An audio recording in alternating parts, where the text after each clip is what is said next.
more seconds to make sure we are connected in all the places. Mhm. So I'm going to light some Palo here and just clear my Mm. space and this space.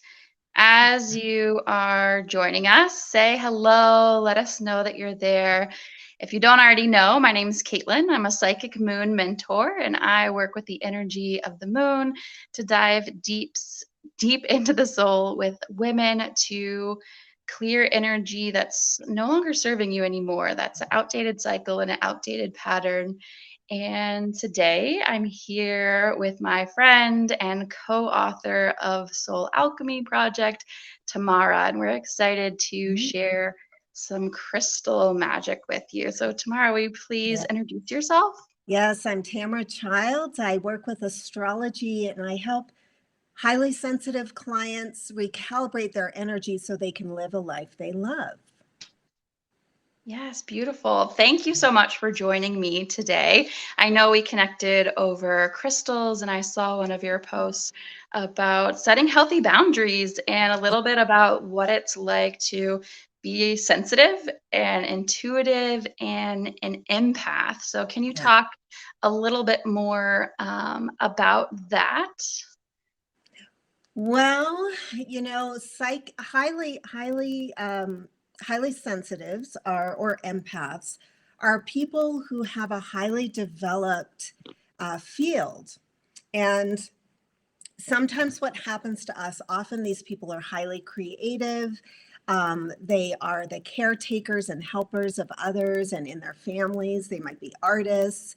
And these are people who both pull in ideas um, through the universe and create with that, or they are people who often mistake other people's energy for their own, especially other people's emotional energy. And so that can be problematic for the highly sensitives. Yeah, absolutely. And for anyone watching, whether live or on the replay, let us know in the comments, what do you identify with? Do you find that you're very sensitive? Would you call yourself intuitive or empathic? Let us know in the comments. But um, I love that you bring this subject up because that's one of the first things I started to learn on my spiritual awakening in Mhm. 2017 when I first started. I had always shared a lot about symptoms of depression and anxiety and sort of how to, manage those holistically. And then once I dove more into the spiritual world and metaphysics and different things, I started to recognize exactly what you were just sharing about that. Hold on, wait a second. I think I'm picking up on other people's energy. Yeah, I often describe a psychically open person or an empath as a person who, you walk into the post office, you're feeling fine, you're standing in line, and then there's somebody who's got a vibe going, and you're suddenly you leave feeling less well than you did before. And sometimes this even manifests as physical symptoms. Certainly we feel it as mood. Sometimes it can feel this is really like talking about the psychic weather. Sometimes I refer to this as psychic smog, and that's a whole other topic that I can get into another time. But there's this sort of off gassing that happens with people's emotional selves where they'll have a bad mood or a crunchy moment, and they'll just sort of just that there's this energy coming off of them, and it's connected to thoughts as well, which become thought forms. And so what happens is highly sensitive people sometimes feel like they are um, weak or overly emotional. They're going through these waves, but really they're just very attuned. It's like they have a megaphone attached to their awareness. And that's something that can be trained to understand, like it's like a human crystal. It's like being a human crystal. You are taking in information and you just have to understand, like, what's you, where do you end, and where does this information begin? And once you start to understand that, you don't take the energy in the world so personally and you don't try to process it which is kind of like putting diesel fuel into an unleaded gas tank. It just doesn't work. And so I think I'd love to have people start to clarify those boundaries and awareness of just because I feel it doesn't mean it's mine. Yeah, and that can be really confusing as we start, right? Holly's here and she says, "I love this. So glad that you're here, Holly." Um, yeah, it can be really overwhelming. And I know what I love to teach about, and I'm sure you touch on this as well, is, reclaiming that sensitivity, letting it be a source of power for you to move forward and operate in the world. And there is hope. There are tools that you can use to help you learn more about this. And so today we want to chat a little bit about crystals, Mhm. and crystals that can help you set healthy boundaries, crystals that can help you protect yourself Mhm. and shield yourself. And I think one of the first crystals I bought, I've got one here, was pyrite and fool's gold. Oh. Yeah, and many purposes, but I remember first getting it, setting it on my office desk, and one, letting it be a shield for me to, almost like an energetic barrier boundary Mhm. on my desk and in my office, right? Because I worked with a lot of people who had serious mental health conditions. And once I started diving into this information we're talking about today, it's like, oh, I'm picking up on some of what they have going on. Mhm. And so that can help, something as simple as just having a crystal in a room or a space near you. Oh, that's interesting. I'm not familiar with pyrite, but it sounds as though it almost projects a shield. Is that about what it's doing? Yeah, yeah, that's how I see it, as more so helping set up a shield, and almost, I think that's a good way to describe it, because I see it like reflecting off, like negativity, reflecting it away. Yeah, that's what it looked like immediately to me. One thing I want to mention too, Caitlin, is that we have like rampant levels of anxiety and depression at this point in time in our society. And even though there's always been depression and anxiety, I think a lot of it has to do with the sort of connectivity of the internet and the information overload of things just flying at us right and left, TV, news, online stuff, social media.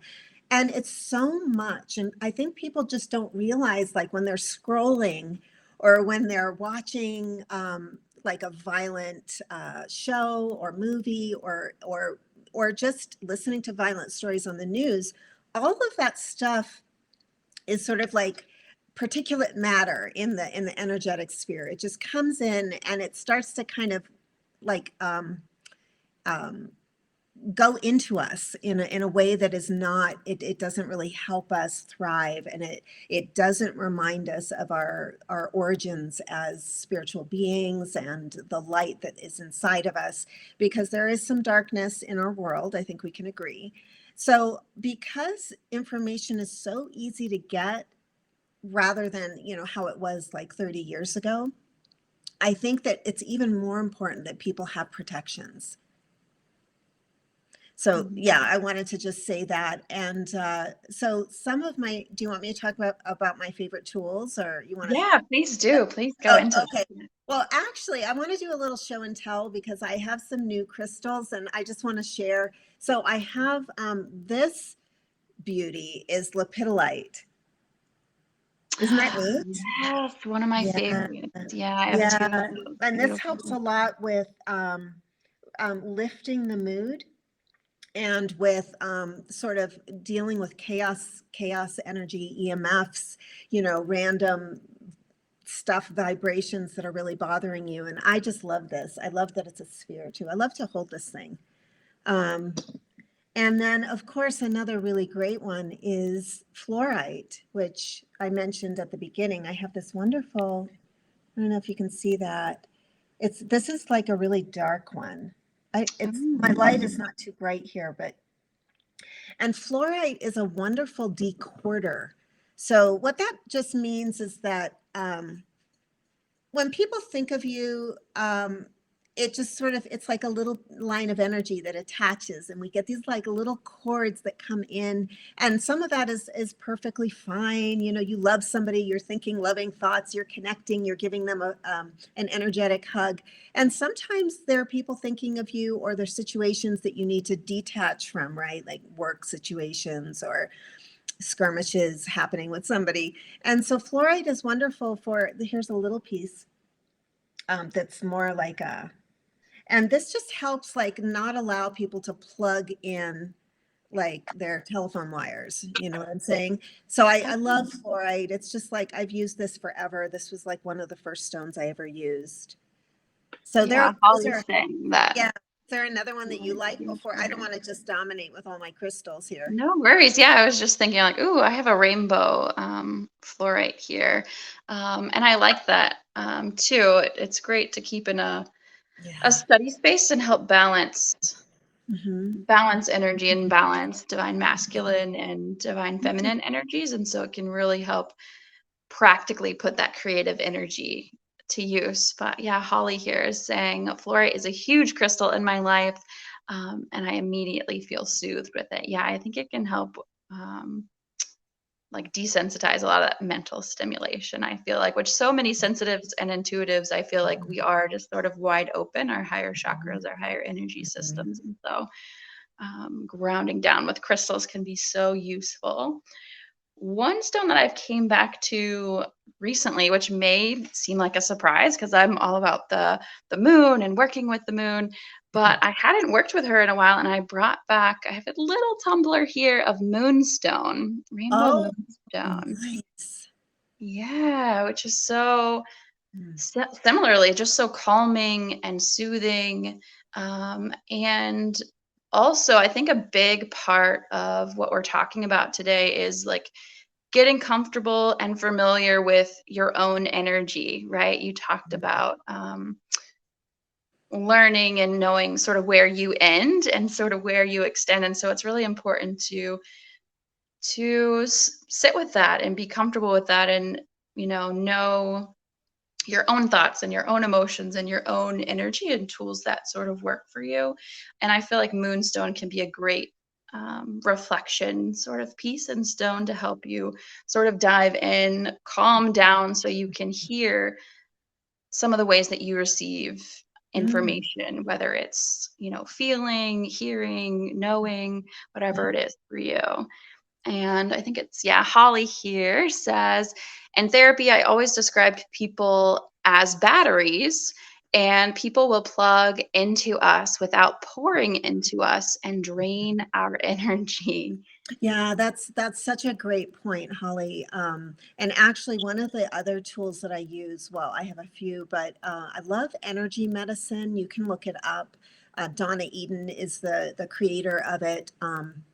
She just works with the meridians, and there's a morning routine that I always recommend to my clients that just takes a few minutes where you basically ground your aura, and you use your hands because your hands are they're magnets. And so you just, you can use your hands, and one thing you can do that's real simple to prevent draining is to take your hands and then just run them all the way up your body, and you kind of do this, like you zip up. It's called the zip up.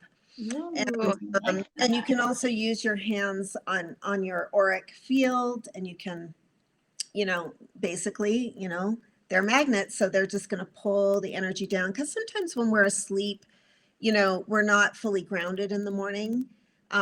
So we're a little fuzzy, and it helps to ground your field, and you can just use your hands to do that. Yeah, that's a good reminder. Yeah, thank you that our hands are so powerful. And right now, right, we're in the full moon phase or the lunar eclipse. So it's Mhm, really mhm, amplified, intensified, and a useful practice right now is releasing, right? And one of my favorite astrologers and moonologists that I follow, Yasmin Boland, she reminded me of that as well. And you can, it's like you throw away those things that Sure. are no longer serving you. Like, pluck that thought out of your head that's not Yeah. working for you. Get that energy off you. But Yeah. even if you don't have any tools, you can use Yeah. your hands, and it's so, so powerful.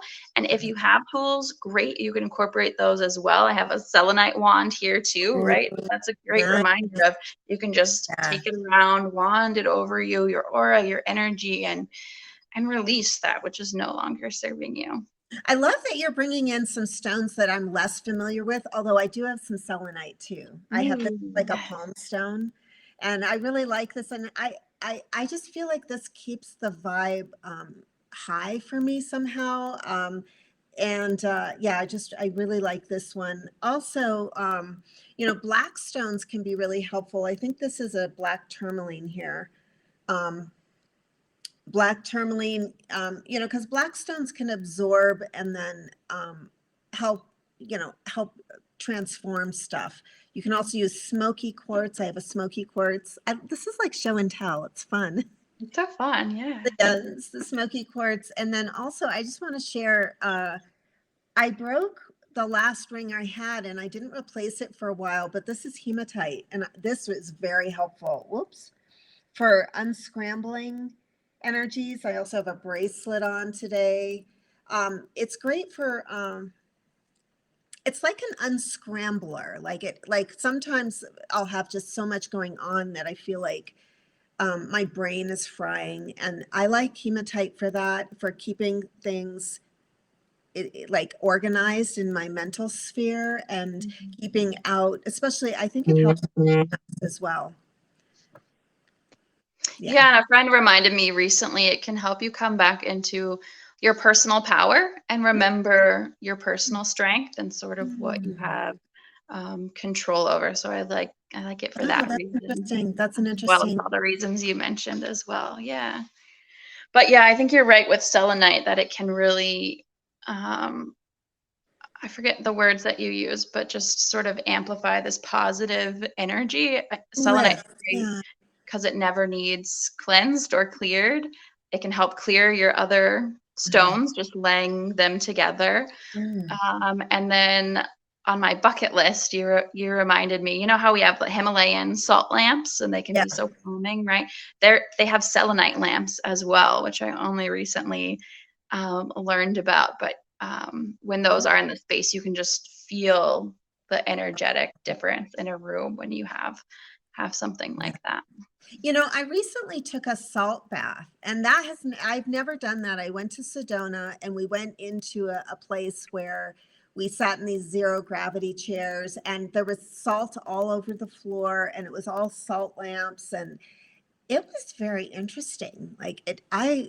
I love to use Epsom salts in the bath, but I don't think I've had it like a salt room bath before. It was very cool. It actually made me feel really relaxed and kind of tired afterward. Like I felt ah, just like taking a Mhm. nap afterward. That's what I was about to say. Yeah, you can feel like get to a tired point in those. I do moon circles at a local salt cave. Oh, Um, and they can definitely, yeah, very grounding, very healing, great for anyone with sort of respiratory concerns, sinuses, mm, allergies. mm, If you're grieving, mm, right, even because the lungs can hold grief mm. inside of us, and halotherapy is great to help restore breathing in the lungs and all those things. But yeah, it can definitely be very tiring. But sometimes that's a good thing, right? Because we're in such this like go, go, go culture. Yeah. Yeah, Hold especially if on, we rest have is a lot of important. Slowing down is useful. Yeah. yeah, especially if we've been very tense, because I think that that can be also another symptom of high sensitivity is holding tension because you don't know how to have a boundary, and you're trying to get this thing to not affect you, so you kind of get tense. And so I think a lot of highly sensitive people can also feel like, oh my God, I hate shopping malls. I have to go home. I need to be away from people. I don't want to go to parties. I need to have some detox time. And I think that's another symptom is tension. So I remember that with the salt bath, the salt room, whatever we call it. It was very interesting and different. Yeah, Yeah. definitely. Yeah, and it's interesting. A client shared with me recently. We recently started working together during eclipse season. We've done two moon sessions, which are psychic readings and energy clearings. And the other day, she sent me a screenshot of it's an app. She must wear like one of those watches or has a tool Mhm. that helps track sort of her breathing. Mhm. And her like breath rate has like decreased since we started working together. Oh. But I was like, first, I just thanked her so much for like sharing that information because it's something I don't think about often, right? It's like I know Mhm. the work that I do helps to calm and ground people, but Yeah. physiologically, right? Mhm. Some of that tension is eased. Her body's under less stress, so it's less of those short, quick breaths of stress and tension, Yeah. and more like of those long, sort of deep breaths. And so, right now, especially since we're in eclipse season, which will really carry for the next month, if not longer, when we end with the last eclipse of the year in October. You Mhm. know, explore tools of crystals, explore tools to connect deeper with your spirituality, to connect deeper Mhm. with yourself, to Mhm. work with a healer. Mhm. And yeah, I would love to assist you. My girlfriend and I are leading Eclipso to help you do exactly this, connect more with your intuition, learn how to use crystals and pick crystals personally for yourself this eclipse season. Mhm. And my girlfriend's adding Reiki this month and is going to be doing that with whoever joins. So if you're interested, you can drop Eclipso in the comments. And Tamara, how can people work with you? Where can they find you? I can be found on Facebook, Tamara Childs, YouTube, Tamara Childs, or tamarachilds.com is an easy way. You can sign up for my newsletter there. And I offer weekly energy updates. Those come through. Um, and I'd love to share one more remedy for eclipse season if I could. Please do, That yes. is because I have the Bach flower essences, and I really recommend walnut are and rescue remedy. There are actually a few that are really great for highly sensitives, but when you're going through changes and a lot of not wanting to be too influenced by the chaos that's coming through other people's fields during eclipse season, you can use walnut, and it can help you just know what path you're on versus, especially if you're going through a lot of change, since we all are going through a lot of change. But yes, tamarachilds.com is the easy way. Perfect. Yes. And I'll make sure to share all the links in the comments and probably Perfect. above after we publish this live as Yeah, well. And yeah, thank you so much for diving in with me today and it's sharing fun. some of these tools. Tamara and I connected over a project that we're both in, Soul Alchemy, where we were contributors for a book. And so, if you're interested in more topics like this, want to dive in deeper, I want to invite you to join us in VIP with the Alchemists, which I'll post a link to as well. Our book is coming out soon. We are so excited. And towards the end of this month, we're going to have lots more goodies and topics like this that we're sharing. So if you're interested, I hope you join us there as Oh, well. I'm so glad you mentioned that. Yes, please join us for that. Yeah, Lots of goodies for you. perfect. Yeah. Yay. Well, thank you again so much. And hopefully we can do something like this again soon. Oh, it'll be super fun. Thank you so much. And wishing everyone a wonderful lunar eclipse. It's a Yes, lot. it's a lot. Yeah. Yeah, thank you, everyone. Chat again soon.